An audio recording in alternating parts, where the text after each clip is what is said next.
WNYC Studios.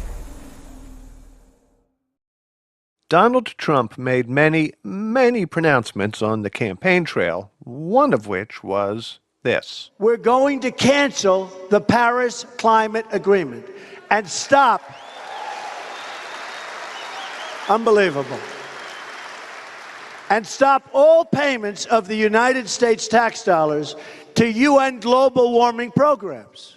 While he can't cancel the Paris Agreement, he can and has walked away from it, with an executive order this week substantially erasing President Obama's climate legacy and signaling to the world that the U.S. is not going to meet its carbon emissions goals. With today's executive action, I am taking historic steps to lift the restrictions on American energy, to reverse government intrusion, and to cancel job-killing regulations. The president's order calls for EPA Chief Scott Pruitt to dismantle the Clean Power Plan. That's the set of rules regulating energy plants powered by fossil fuels, a plan put in place by the Obama administration following the 2015 Paris talks.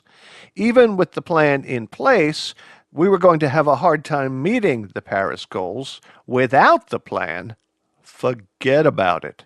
As it is, the Clean Power Plan never actually went into effect. It's been held up in the courts for more than a year. And if Pruitt does annul the regulations, the law requires another set of rules to be put in their place. Repeal and replace. That shouldn't be a problem. So what exactly was agreed upon in Paris? Obama declared it, quote, a turning point for the world. The media hailed a landmark achievement. But many climate change activists like Bill McKibben, founder of 350.org, decried the deal as woefully insufficient. James Hansen, the NASA scientist who drew attention to climate change in 1988, called the deal a fraud. To find clarity among the conflicting commentary, Brooke, in 2015, spoke with two of our favorite climate change journalists, Andrew Revkin, who writes the .Earth blog in the New York Times, and Jonathan Katz, who covered the talks in Paris for the New Republic. Here's Brooke. So what does this deal do and not do? Andy? Remember, this is just the thumbnail sketch of a fuller deal that would be adopted by 2020. It basically creates a binding process by which countries individually pledge to change course from business as usual on carbon dioxide and these other gases and on deforestation. And the rich countries have firmed up a little bit the language by which they will create a fund that will compensate poor ones for climate impacts that are the result of these changes in the system from the warming that's happening. What they've created is an architecture for getting everybody, in a very nudgy, Cass Sunstein way, getting everybody to move forward. And one of the promising things going forward, and this relates to the media too, and not just the conventional journalist media, but the transparency that's imposable on the world now in terms of tracking deforestation rates or how much coal is being used is very promising because it makes this more doable without having kind of a global carbon police.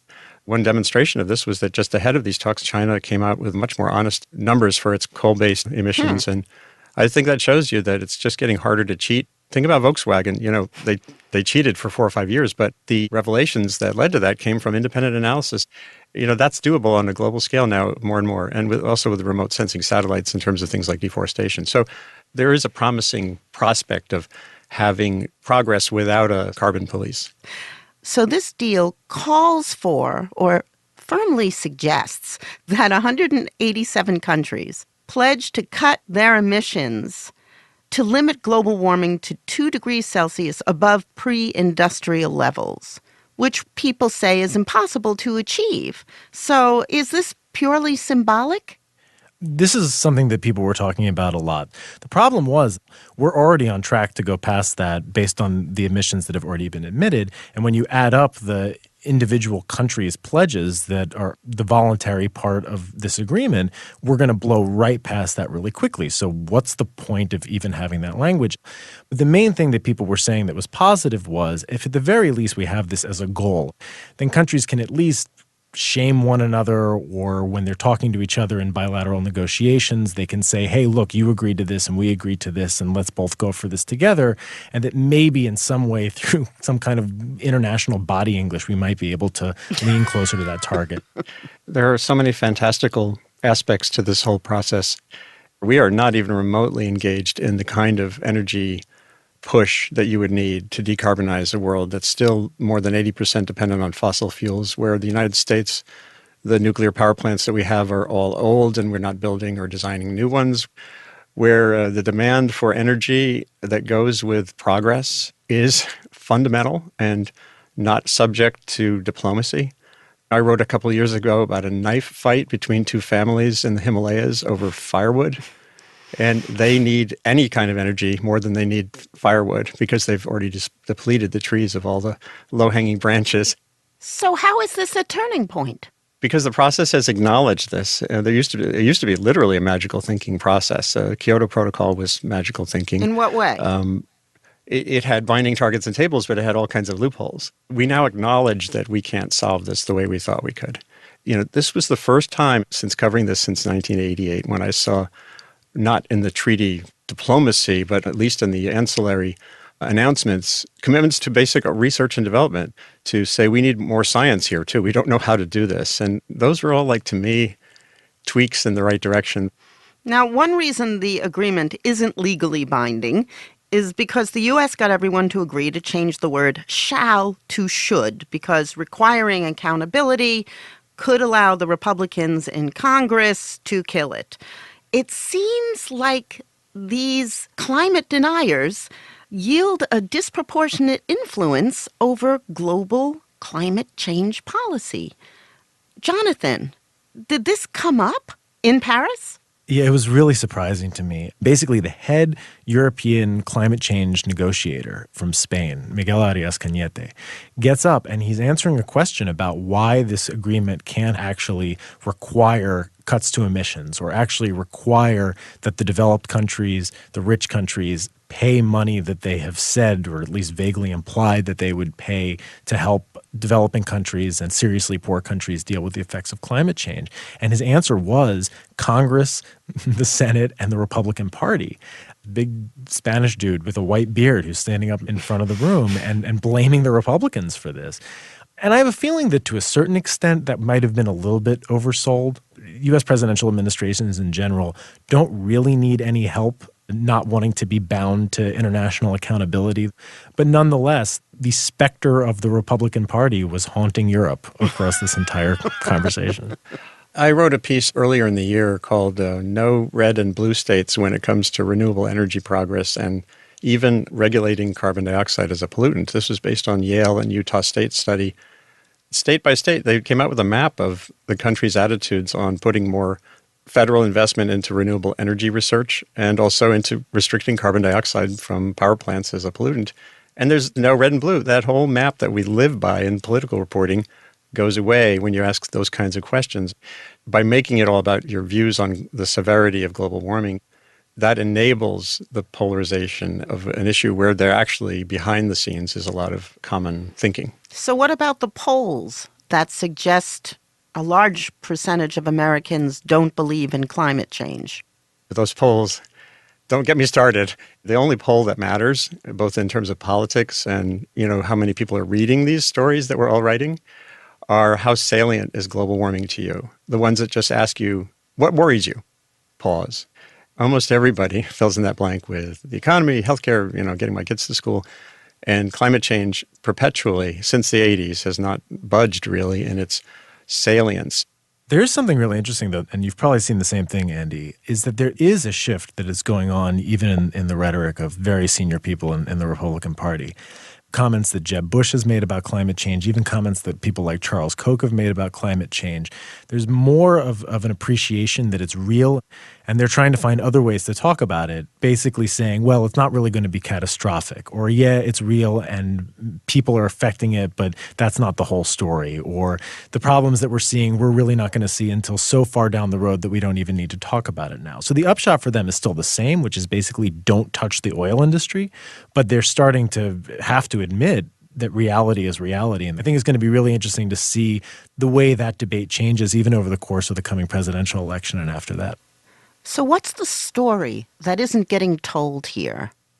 The thing that's disappointed me the most about seeing the way that this thing has been covered is the way that this is still treated by most of the press in the United States as being this sort of esoteric side issue.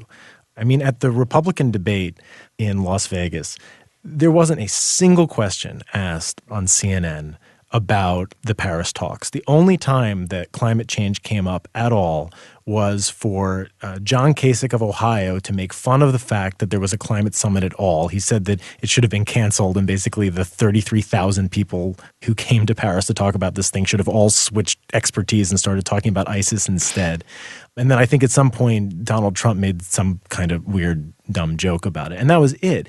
When this is our world, this is the central core issue that people in my generation, I'm 35 years old, for the rest of our lives, this is going to be the most important stuff that we deal with. And yet the coverage just sort of assumes that it's like, oh yeah, it's this boring thing, and people went to Paris and they ate baguettes and they had this conversation, and now let's talk about ISIS. When really, compared to climate change, ISIS is the sideshow. It's really frustrating to me. I just wish that more people who are paying attention to this would begin to understand that.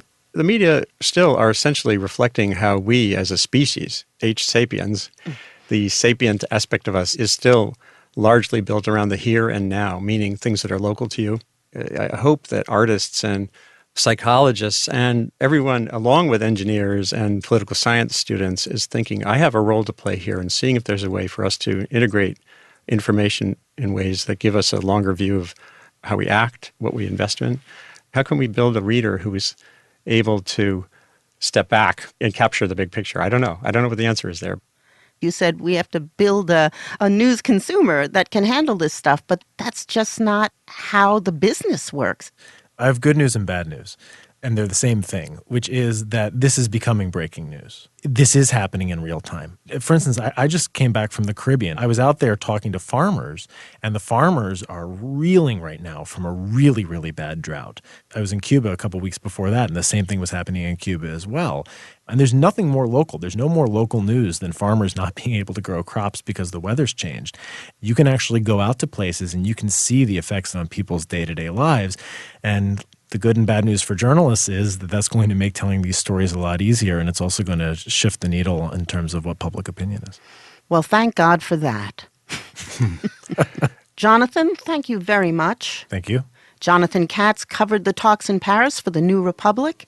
And Andrew, thank you very much. It was great to be with you again. Andrew Revkin writes the New York Times blog, .earth.